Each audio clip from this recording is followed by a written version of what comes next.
A business without sign is a sign of no business, ika nga. So, yan, ito yung mga business signs ng mga nakaraang panahon at yung iba naman ay kilala pa naman. Pero yun, karamihan dito ay sabihin na lang natin na obsolete na o hindi na nagpa-function or wala na yung company.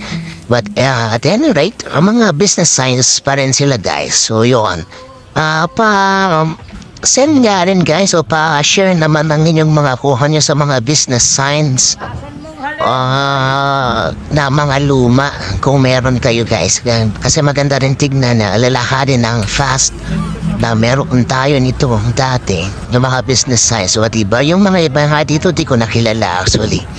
So hindi ko na inabutan pero naiwan pa rin nandoon sa mga businesses na ito. Ang karamihan naman dito ngayon guys ay galing naman ito ay sa Maynila.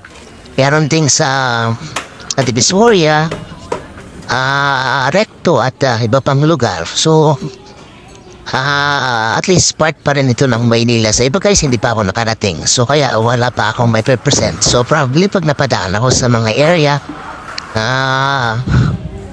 o sa ibang lugar ay magkukuha rin ako nabibidyo rin ako ng mga business signs. So for lang, ito yung mga business signs na nakita mo dito sa mga nadaanan ko, napuntahan ko, specifically dito sa Divisoria at Recto. So yun guys, tingnan nyo mga kakaiba, diba?